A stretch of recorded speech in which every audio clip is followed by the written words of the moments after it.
My journey to Medina and Makkah. So আমার ওই দিন ফ্লাইট ছিল হচ্ছে সৌদি এয়ারলাইন্সে। তখন আমার বিশ্বাস হচ্ছে না যে আল্লাহ আমাকে উমরার জন্য ডেকেছেন। খুবই মানে আমার কাছে এটা স্বপ্নের মতো ছিল, বিকজ যে সিচুয়েশন আমি ওখানে গিয়েছিলাম, মানে পুরোই খালি হাত নিয়ে গিয়েছিলাম। আলহামদুলিল্লাহ আল্লাহ হাত ভরেই দিয়েছেন। সো ফ্লাইটে যেহেতু সৌদি এয়ারলাইন্স ছিল, ফ্লাইটটা খুবই ভালো ছিল। আলহামদুলিল্লাহ ফ্লাইটে কোনো সমস্যা হয়নি। সো ঢাকা থেকে যখন ছাড়ছিল তখন খুবই ভয় লাগছিল, বিকজ এই ফার্স্ট টাইম আমি আমার ফ্যামিলি ছাড়া কোনোখানে যাচ্ছিলাম। আমি সবসময় আমার সাথে কেউ না কেউ আমার ফ্যামিলি থাকতো, আর বিশেষ করে এটা যেহেতু ইন্টারন্যাশনাল ফ্লাইট, সো একটু ভয় পাচ্ছিলাম। যেহেতু আমার হেলথ ইস্যু আছে, তো ওগুলো নিয়ে একটু ভয় পাচ্ছিলাম। বাট আলহামদুলিল্লাহ বিশ্বাস ছিল যে আল্লাহ যেহেতু আছেন সেহেতু সব কিছু ভালোই হবে। আর এটা ছিল আমাদের হচ্ছে ফ্লাইটের খাবার দাবার, সবই অ্যারাবিয়ান খাবার ছিল, ডেজার্ট ছিল, খুবই মজা লেগেছিল খাবারগুলো। আর এখান থেকে হচ্ছে আমি সব কিছু দেখছিলাম নিচে দিয়ে। আর তখন আমার মাথায় টেনশন লাগছিল খুবই, যে সব কিছু যাতে মানে ভালো হয়। তারপরে ওখানে ল্যান্ড করার পরে আমরা হচ্ছে ফার্স্টে মদিনায় যেহেতু গিয়েছি, তাহলে মদিনার হচ্ছে এয়ারপোর্টে নেমে আমাদেরকে যথারীতি বাসে করে নিয়ে গেল এবং আমাদের হোটেল রুমে নিয়ে গিয়েছিল। আর হোটেল পেতে আমাদের একটু ঝামেলা হয়েছিল প্রথম দিন। আমরা ওখানে পৌঁছেছিলাম 7টা বাজে, কিন্তু রাতে 3টা বাজে আমরা হচ্ছে হোটেল পাই, বিকজ একটু ঝামেলা হয়েছিল। যাই হোক, এটা 4 জনের এটা বেড ছিল। আর এখানে আমি হচ্ছে না ঘুমিয়ে সাথে সাথে ফজরের নামাজের জন্য চলে গিয়েছিলাম, বিকজ আমার কাছে মনে হয়েছিল নামাজটা আগে আমি আদায় করব, কারণ আমি অনেক এক্সাইটেডও ছিলাম।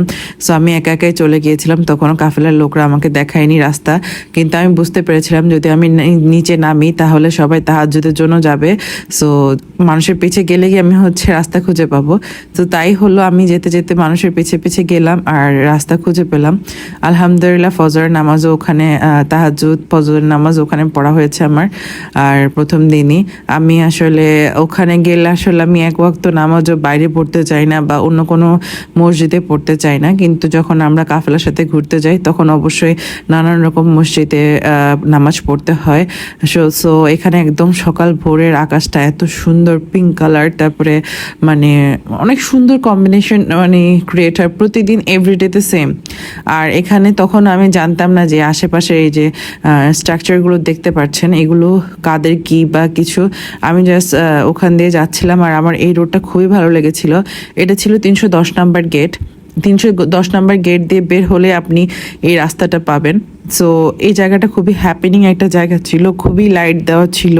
আর এখানে এসব পুরোনো স্ট্রাকচার দেখে বা মানে বিল্ডিংগুলো দেখে আমার কাছে খুবই ভালো লাগছিল। আর কবুতরের কথা তো নাই বলি, মানে প্রথম দিনই আমার এত মন ভালো হয়েছে, মানে হয়ে গিয়েছিল ওখানে। আমার প্রথম দিন মানে অনেক টায়ার্ড ছিলাম, এক্সস্টেড ছিলাম, যেহেতু রাতে 3টা বাজে। আমরা এখনো ঠিক মতো মানে খাওয়া দাওয়াও করিনি, ঠিক এইরকম অবস্থায় এইসব সিন দেখে মানে আমার মন ওখানেই ভালো হয়ে গিয়েছিল। আলহামদুলিল্লাহ সবই আল্লাহর ইচ্ছা। সো এভরিডেতে আমি এই সিনারিগুলো দেখেছিলাম, আমার চোখে এখনও লেগে আছে এগুলো। আর এটা 310 নাম্বার গেটের রাস্তাটা আসলে হচ্ছে সাহাবীদের জন্য। সাহাবীদের জন্য মিন্স বলতে এই রাস্তা দিয়ে সাহাবীদের মসজিদগুলো আপনি দেখতে পাবেন। এখানে অনেকের হচ্ছে মসজিদ আছে, তাদের ঘর বাড়িকে এখন আর কি মসজিদ করে করে তৈরি করে ফেলেছে। সো এটা ছিল আবু বকর রাদিয়াল্লাহু আনহু তাআলার হচ্ছে বাসাটাকে তারা এখন এটাকে হচ্ছে মসজিদ বানিয়ে দিয়েছে। এটার ভিতরে আপনি নামাজ পড়তে পারবেন, নামাজ আদায় করতে পারবেন। তো মানুষ দেখেছি ওখানে ভিতরে ঢুকে নামাজ পড়ছে, সবাই নফল নামাজ পড়ে। সো আমাদের এইটা ছিল আমাদের কাফেলার হচ্ছে গ্রুপের সাথে আমি তখন ঘুরছিলাম। আর এখানে আশেপাশে অনেক সাহাবীদের আছে, আবু বকর, ওমর আলী রাদিয়াল্লাহু তাআলা আনহু, তারপর অনেকের বাসা, প্রায় 5-6 জনের বাসা ছিল এখানে, যেগুলো এখন হচ্ছে মসজিদ নির্মাণ করে ফেলেছে।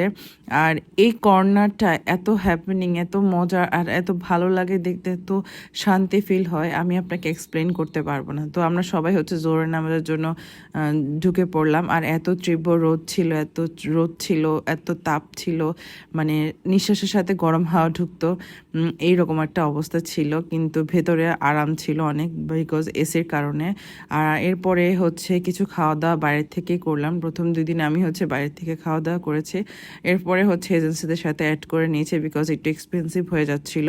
তো এরপরে আমি বেশিরভাগ সময় হচ্ছে জোহরের সময় যেতাম, তারপরে ব্যাক করে খাওয়া দাওয়া খেয়ে আবার আসরের সময় গিয়ে একবারে এসার সময় আসতাম।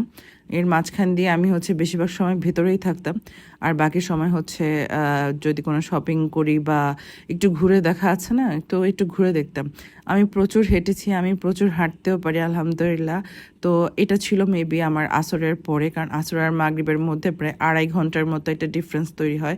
সো এখানে হচ্ছে তখন আমি হচ্ছে বের হয়ে কিছু বোরকা টোরকা দেখলাম, যদিও আমার বোরকার প্রয়োজন ছিল না।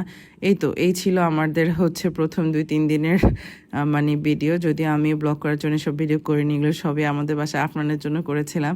বাট এখন দেখলাম এত বেশি ক্লিপ হয়ে গেছে, সো এটা অ্যাজ এ ডায়েরি হিসেবেও রাখা যায়। আর এটার যে এই যে ফ্যানগুলো, এই ফ্যানগুলো থেকে যে কি আরামের হাওয়া আসে, মানে আমি বোঝাতে পারবো না আপনাকে। এই ফ্যানগুলো দিয়ে তারা হচ্ছে তাপমাত্রা কন্ট্রোল করার চেষ্টা করতো।